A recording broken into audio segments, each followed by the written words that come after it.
In the farthest reaches of the galaxy, where gravity bends at will, one soldier's arrival would change everything. What happens when forbidden love threatens an entire planet's existence? When loyalty to your species clashes with a heart's deepest desires? Stay until the end to witness how human courage and alien power can reshape destiny itself. But remember, some bonds carry a price too great to pay. Subscribe now to uncover the secrets of Gravis. The escape pod jolted violently as it pierced through Gravis's turbulent atmosphere. Lieutenant Liam Drake gripped the control handles tightly, his knuckles white against the crimson glow of warning lights. The ship's AI had calculated a mere 27% chance of survival during atmospheric entry, but those odds seemed generous now as burning debris streaked past the viewport. Through the chaos, he caught glimpses of the planet below, massive floating landmasses defying physics, their surfaces shimmering with iridescent hues that made his eyes water even through the reinforced glass. This wasn't supposed to be his mission. A routine reconnaissance flight had turned into a desperate bid for survival when the invasion fleet appeared without warning. As the pod's temperature gauge climbed dangerously high, Liam recalled Captain Harris's final transmission. Get to the surface. Find allies. Then static. Now here he was, hurtling towards certain death or salvation, with no idea which would come first. The descent felt endless.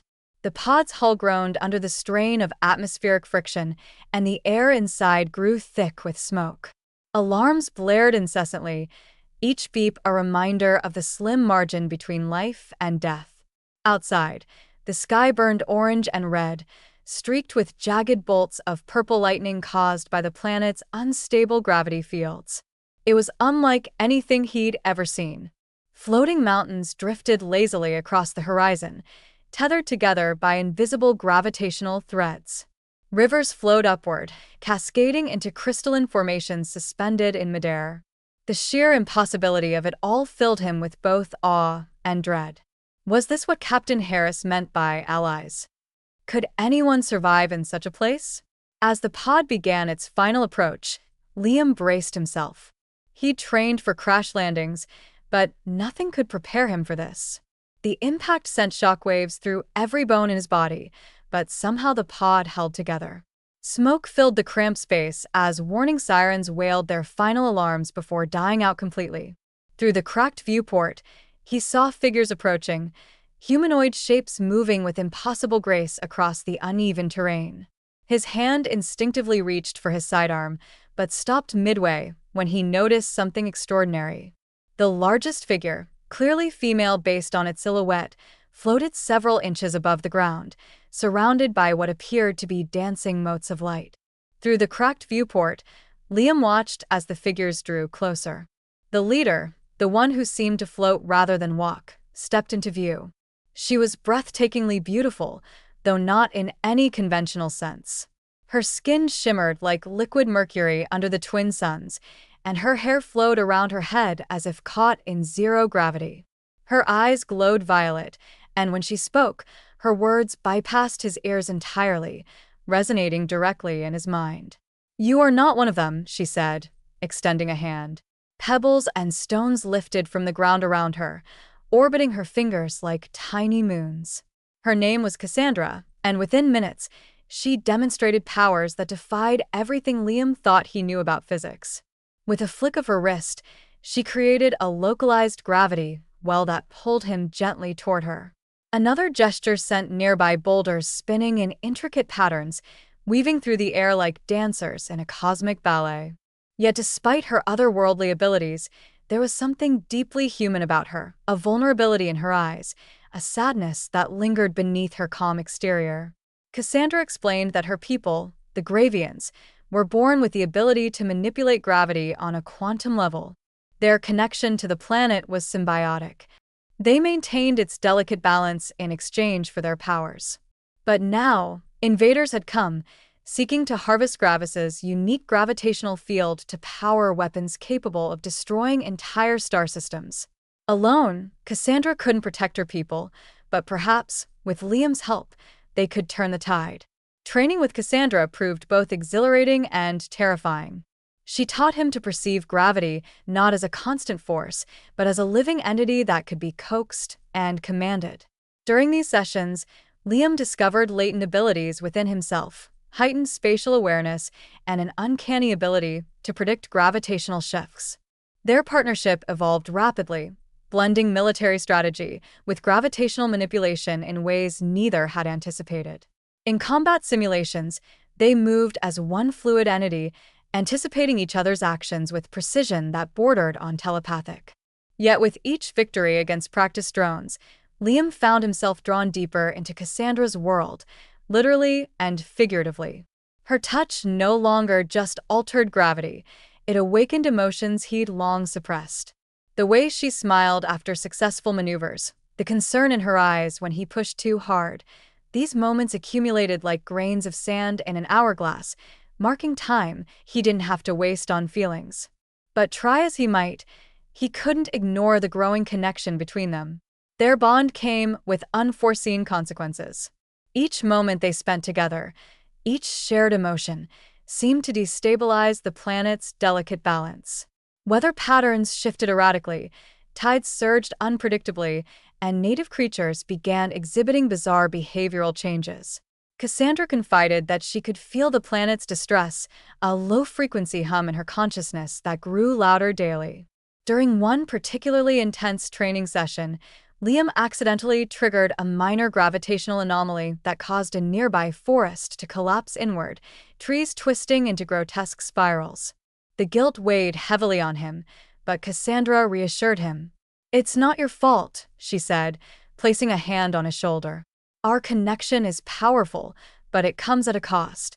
We must learn to control it, or it will destroy us both." The first real battle came unexpectedly, shattering the fragile peace they'd built. Invader ships descended like black tears against the lavender sky, their gravity cannons ripping apart the very fabric of space-time. Cassandra reacted instantly, creating protective fields that bent incoming fire away from their position. Liam coordinated their movements, using enhanced perception to anticipate enemy tactics. Together, they danced through destruction, turning the invaders' own weapons against them. Victory tasted bittersweet, hundreds of lives saved, yet thousands lost elsewhere on the planet. That night, under the shattered remains of a moon, Cassandra revealed truths about her people's history that shook Liam to his core. The balance of gravity on Gravis wasn't just physical, it maintained a delicate harmony between all life forms. Their growing bond, while strengthening their combat effectiveness, risked destabilizing this equilibrium. For every moment of joy they shared, somewhere on the planet, ecosystems faltered. The weight of this knowledge pressed heavily on them both. Days blurred into weeks as they fought alongside resistance forces across the planet. Each encounter brought new challenges, gravity wells that trapped entire armies, temporal distortions that aged soldiers decades in seconds. Through it all, Liam and Cassandra's connection deepened, becoming simultaneously their greatest strength and most dangerous vulnerability. They developed techniques that combined military precision with gravitational artistry, creating temporary wormholes to flank enemies, generating gravitational lenses to focus solar energy into devastating beams. Yet with each success, subtle changes rippled through Gravis.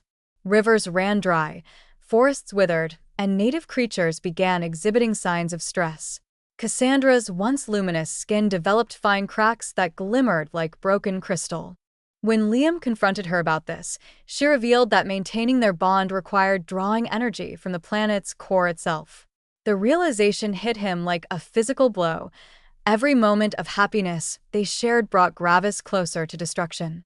The turning point came during an assault on the invaders' primary gravity harvester. As they infiltrated the facility, Liam noticed Cassandra's movements becoming less fluid, her usually perfect control wavering.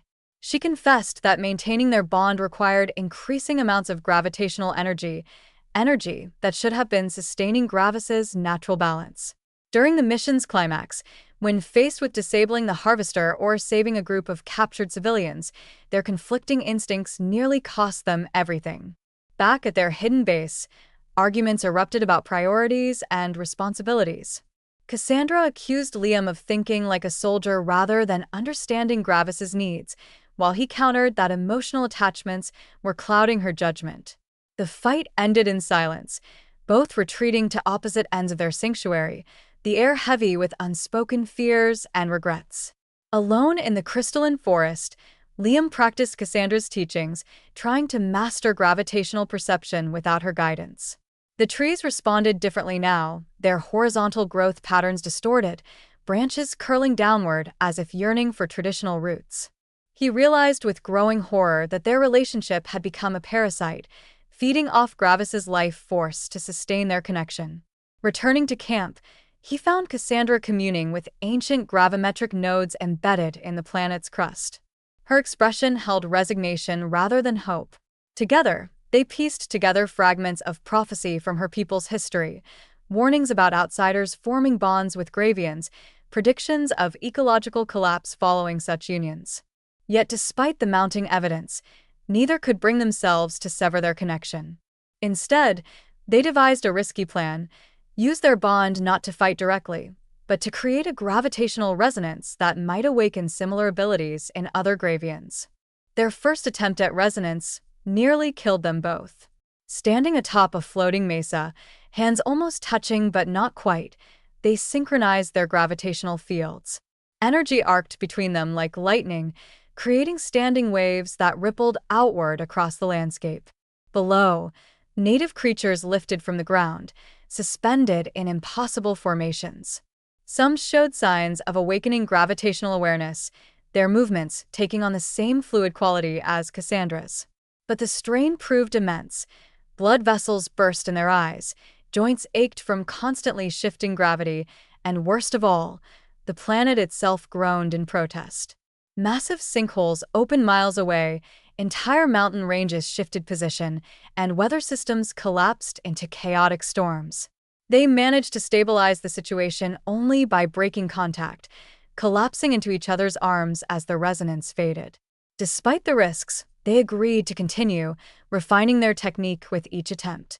Slowly, they began building an army of awakened Gravians, teaching them to harness their newfound abilities while preparing for the final confrontation with the invaders. As their forces grew, so did the invaders' desperation.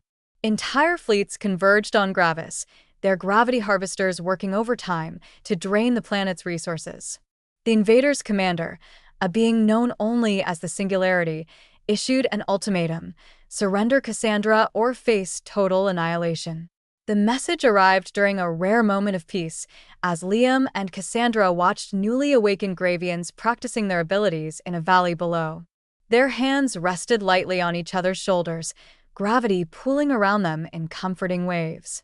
The ultimatum forced a decision they'd been avoiding: whether to use their full potential as a weapon, knowing it might destroy everything they sought to protect.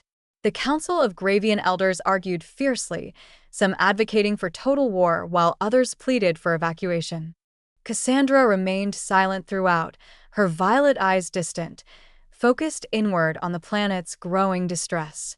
Finally, she announced her choice: to confront the Singularity directly, using their combined power to create a gravitational singularity of their own. The risk was astronomical, but the alternative meant certain defeat. Preparations for the final battle transformed their sanctuary into a fortress of floating platforms and gravitational traps. Newly awakened Gravians worked tirelessly, their abilities improving daily under Cassandra's tutelage. Liam coordinated defensive strategies, adapting military doctrine to incorporate gravitational warfare.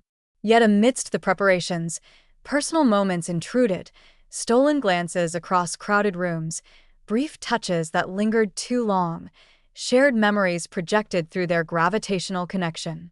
These intimacies strengthened their bond but also accelerated Gravis's decline. Rivers ran dry, forests withered, and gravity storms became daily occurrences. Cassandra began aging visibly, her once luminous skin developing fine cracks that glimmered like broken crystal.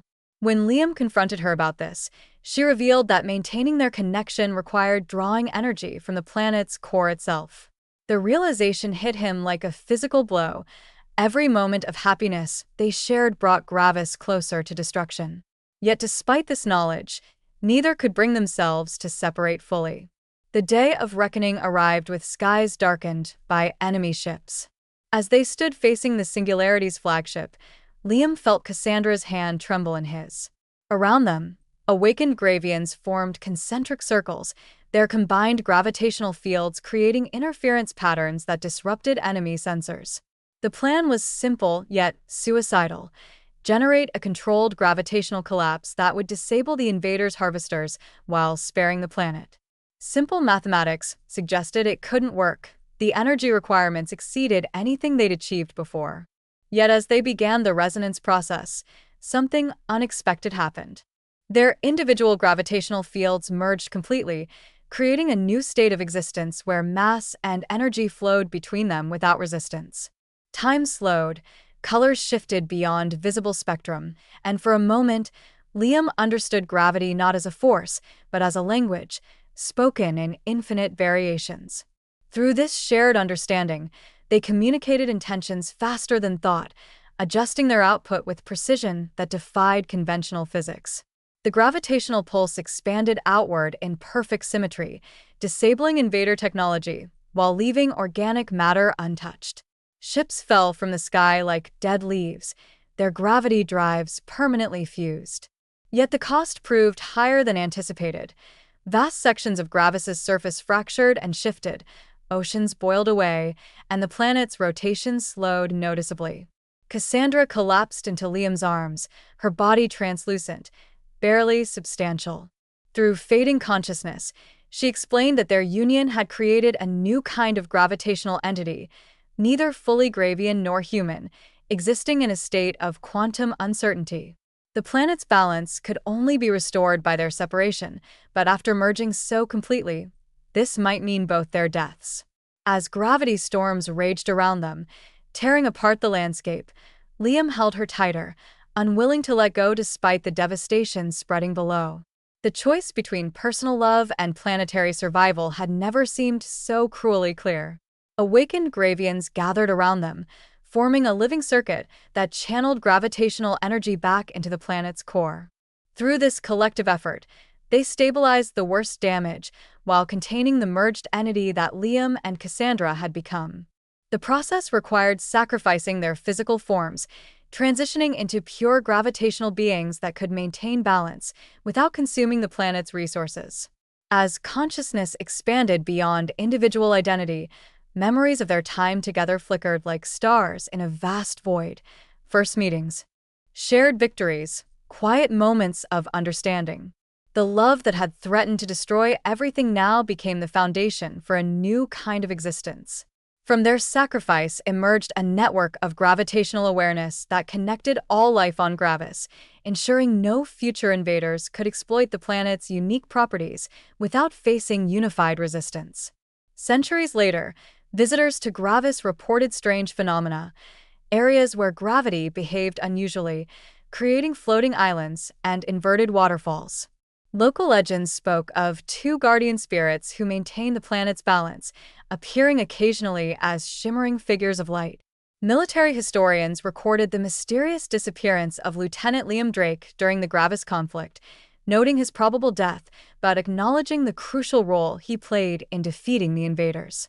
Few knew the truth about his transformation or the price paid for Gravis's salvation. The planet thrived, its ecosystems adapting to new gravitational patterns that enhanced rather than hindered life. In quiet moments, sensitive individuals claimed to feel a presence watching over them, a gentle gravitational caress that seemed to say everything was exactly as it should be. Remember, stories like this remind us that sometimes the greatest sacrifices lead to the most beautiful transformations. If you enjoyed this tale of love, sacrifice, and cosmic responsibility, subscribe to our channel for more incredible journeys through space and time.